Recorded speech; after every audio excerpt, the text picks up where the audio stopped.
Hello, नमस्कार। I hope आप सब लोग ठीक होंगे, स्वस्थ होंगे। स्वागत है आप सभी का मेरे यूट्यूब चैनल महाकाली स्टडीज में। सो गाइज, आज हम यहाँ इतिहास पार्ट 9 लेके आए हैं। पार्ट 9 में हम पढ़ेंगे सिंधु घाटी और वैदिक सभ्यता से संबंधित कुछ महत्वपूर्ण क्वेश्चन आंसर। तो बढ़ते हैं क्वेश्चन आंसर की ओर। हमारा फर्स्ट क्वेश्चन है, विश्व की सबसे प्राचीनतम सभ्यता कौन सी है? तो प्राचीनतम सभ्यता तो कहलाती है मेसोपोटामिया की सभ्यता। और मेसोपोटामिया सभ्यता किन दो नदियों के बीच है? तो वो है दजला फरात नदियों के बीच। गाइस, मैं आप लोगों को बताना चाहूँगी कि जितनी भी सभ्यता हुई है तो वो किसी ना किसी नदी के तट पर बसी हुई है। नदियों के तट पर ही प्रत्येक जो सभ्यता हुई है वो बसी हैं। जैसे इंडिया में हो गया सिंधु घाटी की सभ्यता, मिस्र की सभ्यता, मेसोपोटामिया की सभ्यता, बेबीलोनिया की सभ्यता। तो ये सारी कोई ना कोई नदियों के तट पर बसे हैं, क्योंकि उस समय लोगों को जीवन यापन के लिए सबसे अधिक ज़रूरत थी पानी की। पानी से वो अपना खेती, जानवरों को पालना, ये सब करके अपना जीवन यापन आसानी से कर लेते थे। इसलिए वो लोग अधिकतर नदियों के घाटियों पर ही बसे थे। नेक्स्ट क्वेश्चन हमारा है, सिंधु घाटी सभ्यता का काल निर्धारण किस पद्धति के द्वारा किया गया है? तो वो किया गया है रेडियो कार्बन 14 के द्वारा। तो इसके द्वारा ही उसका जो मान्य काल निर्धारण है वो सिद्ध किया गया है। नेक्स्ट क्वेश्चन है, सैंधव सभ्यता कैसी सभ्यता है? तो सैंधव सभ्यता एक आध ऐतिहासिक या कांस्य युगीन सभ्यता है। आध ऐतिहासिक आज नहीं, ये आध है। आध ऐतिहासिक का मतलब होता है कि जिस इतिहास का साक्ष्य तो प्राप्त हुए हैं पर वो पढ़ने में अभी तक नहीं आए हैं। तो इसी प्रकार सैंधव सभ्यता के लिखित साक्ष्य तो मिले हुए हैं, लेकिन आज तक इसका कोई भी इसकी लिपि को पढ़ नहीं पाया है। नेक्स्ट क्वेश्चन की ओर बढ़ते हैं। सिंधु घाटी सभ्यता का मूल निर्धारित कालक्रम कितना है? तो वो है 2500 ईस्वी पूर्व से 1750 ईस्वी पूर्व से। सभी लोगों ने अलग अलग कालक्रम बताए हैं, लेकिन जो मान्य है रेडियो कार्बन पद्धति के द्वारा वो 2500 ईस्वी पूर्व से 1750 ईस्वी पूर्व तक है। तो नेक्स्ट क्वेश्चन है, सिंधु घाटी सभ्यता में सबसे पहले कौन सी जगह की खुदाई की गई थी?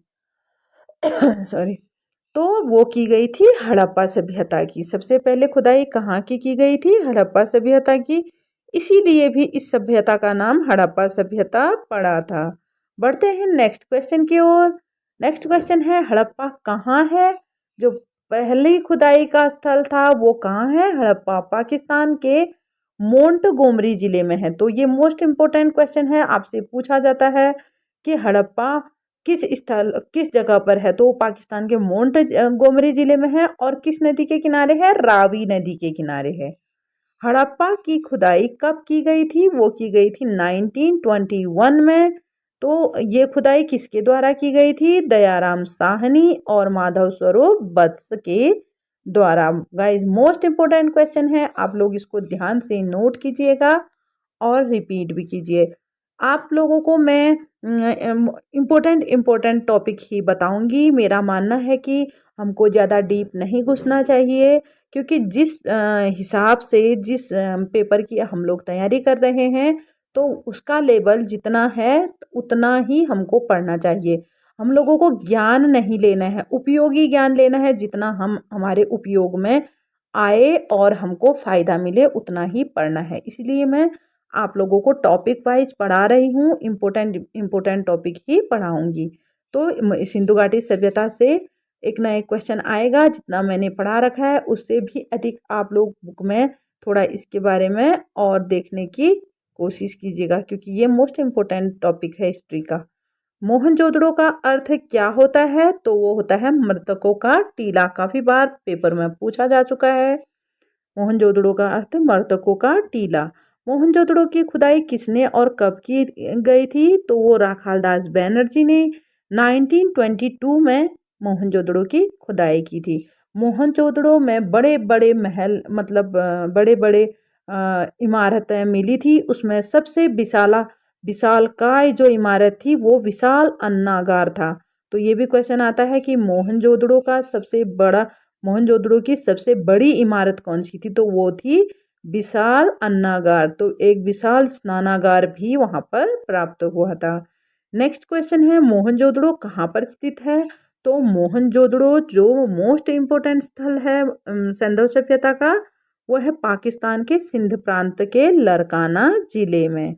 नेक्स्ट क्वेश्चन है सिंधु सभ्यता गाइस एक नगरीय सभ्यता थी। ईंटों से बने हुए घर थे वहाँ। किसने हड़प्पा एवं मोहनजोदड़ो को विस्तृत साम्राज्य की जुड़वा राजधानियां बताई, तो जो सिंधु सभ्यता के मेन सबसे बड़े स्थल थे दोनों, उनको विस्तृत साम्राज्य की जुड़वा राजधानियां पिंगट ने बताया था। किसने बताया था? पिंगट ने। नेक्स्ट क्वेश्चन है हड़प्पा सभ्यता का सबसे पूर्वोत्तम स्थल कौन सा है, तो वो है आलमगीरपुर उत्तर प्रदेश। ये हिंडन नदी के तट पर है। तो अब मैं आप लोगों को चारों दिशाओं में जो लास्ट के स्थल थे वो बताती हूँ। तो हड़प्पा सभ्यता का उत्तरतम, पहले पूर्वोत्तम बताती हूँ। पूर्वोत्तम अभी बता चुकी हूँ, आलमगीरपुर है उत्तर प्रदेश में जो हिंडन नदी के तट पर है। और उत्तरतम है मादा, कश्मीर में जो मादा नदी के तट पर ही मांडा कहा जाता है इसको, मांडा या मादा, तो वो मादा नदी के तट पर कश्मीर में है। और जो दक्षिणतम बिंदु है सिंधु सभ्यता का, वो दाइमाबाद महाराष्ट्र में है। दामाबाद महाराष्ट्र में है। तो नेक्स्ट लास्ट हमारा है जो पश्चिमतम छोर है सिंधु घाटी सभ्यता का, वो सुतको गेंदोर है जो पाकिस्तान में है। तो गाइज ये क्वेश्चन पक्का पूछा जाता है कि उत्तरतम या पूर्वोत्तम या पश्चिमतम या दक्षिणतम बिंदु कौन सा है। नेक्स्ट क्वेश्चन हम लेंगे भारतीय पुरातत्व का जनक कहा जाता है, किसको कहा जाता है? अलेक्जेंडर कनिंघम को। अलेक्जेंडर कनिंघम को भारतीय पुरातत्व का जनक कहा जाता है। नेक्स्ट क्वेश्चन है सिंधुवासी किस प्रकार के बातों का नहीं गाइस, ये है बाटों का, बाटों का प्रयोग किया करते थे। वो क्या करते थे? दशमलव प्रणाली पर आधारित बाटों का प्रयोग। एक जगह की खुदाई से तो 16 के गुणजों में भी मिले थे वाट, माप तोल की पद्धति 16 के गुणजों में भी मिले थे।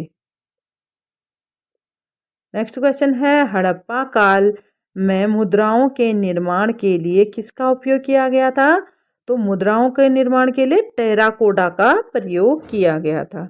नेक्स्ट क्वेश्चन हमारा है सिंधु सभ्यता के लोगों के जीवन का मुख्य व्यवसाय क्या था, तो वो था कृषि। क्या था? कृषि कार्य किया करते थे। सिंधु सभ्यता के लोगों की लिपि किस प्रकार की थी, वो थी भाव चित्रात्मक, जिसको अभी तक पढ़ा नहीं जा सका। इसीलिए इस काल को आदि ऐतिहासिक काल कहा जाता है, क्योंकि जो भी यहाँ इस सभ्यता से प्राप्त साक्ष्य हैं उनको अभी तक कोई नहीं पढ़ पाया है। नेक्स्ट क्वेश्चन है हड़प्पा सभ्यता के सर्वाधिक स्थल किस राज्य में मिले हैं, वो मिले हैं गुजरात में। सर्वाधिक स्थल गुजरात में मिले हैं। नेक्स्ट क्वेश्चन हमारा है पहली बार कपास उपजाने का श्रेय किसे जाता है, तो वो जाता है हड़प्पा वासियों को। नेक्स्ट क्वेश्चन है पहली बार स्वास्तिक चिन्ह कहाँ से प्राप्त हुआ, वो भी सिंधु घाटी सभ्यता से प्राप्त हुआ था, हड़प्पा सभ्यता से प्राप्त हुआ था। नेक्स्ट क्वेश्चन है सिंधुवासी किस भगवान की पूजा करते थे, तो वो मातृ देवी की पूजा करते थे। और सिंधु घाटी सभ्यता के परिवार भी मातृ सत्तात्मक होते थे और वो मातृ देवी को पूज्य मानते थे। नेक्स्ट क्वेश्चन है हड़प्पा सभ्यता के किस स्थान से घोड़े के साक्ष्य मिले हैं, तो वो मिले हैं लोथल गुजरात से। और घोड़े के अस्थि पंजर मिले हैं सुरकोटदा पाकिस्तान से। नेक्स्ट क्वेश्चन है किस स्थान से चावल के साक्ष्य मिले हैं, तो रंगपुर और लोथल से। रंगपुर और लोथल कहाँ है? गुजरात में, जहाँ से चावल के भूसी मिली थी, यानी कि चावल के साक्ष्य मिले थे। सिंधुवासी किस धातु से परिचित नहीं थे? तो वो लोहे से परिचित नहीं थे। नेक्स्ट क्वेश्चन, सिंधु वासियों का मुख्य भोजन क्या था? तो सिंधु वासियों का मुख्य भोजन था जौ और गेहूं। क्या था? जौ और गेहूं। सैंधव समाज कैसा समाज था? वो मात्र सत्तात्मक समाज था। मात्र सत्तात्मक थी मात्र सत्तात्मक समाज था, इसीलिए मातृ देवी की पूजा भी होती थी। सैंधवकालीन सर्वाधिक सैंधवकालीन सभ्यता सर्वाधिक मुद्राएं कहाँ से प्राप्त हुई थी? तो वो हुई थी मोहनजोदड़ो से। और जो सर्वाधिक प्रचलित मुद्राएं थी वो वर्गाकार थी। कौन सी थी? वर्गाकार। नेक्स्ट क्वेश्चन है, सिंधु सभ्यता का मुख्य बंदरगाह कौन सा था? तो वो था लोथल। कौन सा था? लोथल। मुख्य बंदरगाह तो था लोथल, जो गुजरात के भोगवा नदी के तट पर है। और एक अतिरिक्त और था, जो था कोटड़ा। कोटड़ा भी बंदरगाह था, लेकिन मुख्य बंदरगाह लोथल था, विशाल बंदरगाह था। नेक्स्ट क्वेश्चन है, सैंधव काल में नृत्य की एक विशाल कांस्य मूर्ति है, ये काशी नहीं है, कांस्य मूर्ति, कांस्य की मूर्ति कहाँ से प्राप्त हुई थी? वो हुई थी मोहनजोदड़ो से।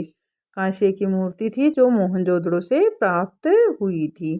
नेक्स्ट क्वेश्चन है, वैदिक सभ्यता किस प्रकार की सभ्यता थी? तो वैदिक सभ्यता थी ग्रामीण सभ्यता। सिंधु सभ्यता शहरी यानी कि नगरीय सभ्यता थी, और वैदिक सभ्यता ग्रामीण सभ्यता थी। 16 महाजनपदों का उल्लेख किस ग्रंथ में मिलता है? तो वैदिक सभ्यता के बाद जो 16 महाजनपदों का उल्लेख हुआ था वो बौद्ध धर्म के अंगुत्तर निकाय और जैन धर्म के भगवती सूत्र से प्राप्त होता है। वैदिक काल में पदाधिकारियों को क्या कहा जाता था? तो जो पदाधिकारी होते थे उनको रत्निन कहा जाता था। नेक्स्ट क्वेश्चन है, वैदिक काल के परिवार पितृसत्तात्मक थे। यहाँ से जो वैदिक काल के परिवार थे वो पितृसत्तात्मक थे, और सिंधु घाटी सभ्यता के मातृ सत्तात्मक। यहाँ से गाय को विशेष स्थान प्राप्त था। वैदिक सभ्यता में गाय को विशेष स्थान प्राप्त था, और सिंधु सभ्यता में गाय के कोई साक्ष्य ही प्राप्त नहीं थे। गाय से अपरिचित थे, लोहे से अपरिचित थे सिंधुवासी। एक सिंगी बैल का चिन्ह मिला है। इससे पता चलता है कि सिंधुवासी लोग बैल को अधिक मानते थे, जैसे बैल का प्रयोग अधिक किया होगा तभी उसके साक्ष्य मिले हैं। अब आप लोगों को मैं सिंधु घाटी से संबंधित कुछ स्थलों के नाम और वो किन नदियों के किनारे बसे हैं उनका नाम, और कितने सन में उनकी खुदाई की गई थी उनका नाम एक लिस्ट में दिखाती हूँ, आप लोग नोट कीजिएगा। तो सबसे पहले जो हड़प्पा था वो रावी नदी तट पर था और पाकिस्तान में था। हड़प्पा रावी नदी तट पर पाकिस्तान में था। दयाराम साहनी इसके खोज करता यानी खुदाई करता थे 1921 में। दूसरा था सिंधु, वो मोहनजोदड़ो था जो सिंधु नदी के तट पर था पाकिस्तान में, और इसकी खुदाई 1922 में राखालदास बैनर्जी ने की थी। नेक्स्ट था चनहुदड़ो, ये भी पाकिस्तान में है और ये भी सिंधु नदी के तट पर था। एनजी रंगा इसके खुदाई करता थे। नेक्स्ट क्वेश्चन हमारा है, जो सुतको गेंडोर है वो दासक नदी तट पर है। बलूचिस्तान पाकिस्तान में है, दासक नदी के तट पर। नेक्स्ट क्वेश्चन है, आलमगीरपुर मेरठ जो सिंधु घाटी सभ्यता का पूर्वोत्तम स्थल है तो वो हिंडन नदी के तट पर आलमगीरपुर मेरठ में है। नेक्स्ट क्वेश्चन हमारा है, रोपड़ पंजाब में है जो सतलज नदी तट पर है। 1950 या 55 में इसकी खुदाई किसने की थी? बीबी लाल ने, यज्ञदत्त शर्मा ने, बीबी लाल और यज्ञदत्त शर्मा ने की थी। नेक्स्ट है हमारा रंगपुर है जो गुजरात के मादर नदी तट पर है। गुजरात की मादर नदी तट पर 1953 में इसकी खुदाई माधव स्वरूप वत्स एवं रंगनाथ राव ने की थी। दूसरा है कालीबंगा। कालीबंगा हनुमानगढ़ राजस्थान का विशाल स्थल है जो घंगर नदी के तट पर है। इसकी खुदाई 1953 में डॉक्टर ए घोष ने की थी। नेक्स्ट है कोटदीजी, ये भी सिंध पाकिस्तान में है और सिंधु नदी के तट पर है। लोथल है, लोथल अहमदाबाद गुजरात में है जो भोगवा नदी तट पर है। 1955 से 63 के बीच इसकी खुदाई रंगनाथ राव ने की है, एम रंगनाथ राव ने और माधव स्वरूप वत्स ने की है। नेक्स्ट हमारा लेते हैं बनवाली। बनवाली है हरियाणा में, इसकी खुदाई की है, किसने की है बनवाली की? डॉक्टर RS बिष्ट ने। नेक्स्ट है धौलावीरा। धौलावीरा सिंधु घाटी सभ्यता का सबसे विशाल हड़प्पा कालीन स्थल है। तो धौलावीरा कहाँ है? गुजरात में। और ये JP जोशी ने इसकी खुदाई 1967-68 में की थी। अरब सागर में ये स्थान है। नेक्स्ट क्वेश्चन हम लेते हैं कि मेहरगढ़। मेहरगढ़ कहाँ है? मेहरगढ़ बलूचिस्तान पाकिस्तान में था। डेरा इस्माइल खान है जो वो पंजाब पाकिस्तान में है। राखीगढ़ी है हरियाणा में, हरियाणा का बहुत बड़ा स्थल है ये। मांडा है जम्मू कश्मीर राज्य में और रोजड़ी तथा प्रभास पाटन है गुजरात में। तो गाइज आज का वीडियो यहीं तक। आप लोग मेरी वीडियो को अधिक से अधिक लाइक शेयर एंड सब्सक्राइब करें जिससे अधिक से अधिक लोगों तक मेरी वीडियो पहुंच सके। इससे जो ज़रूरतमंद बच्चे हैं उनको यह वीडियो मिल सके। मैं लगातार आप लोगों को तैयारी कराऊंगी जब तक आप लोगों का पेपर ना हो जाए। उसके बाद और डीप से तैयारी करेंगे नेक्स्ट पोस्ट की। तो जय हिंद, जय भारत।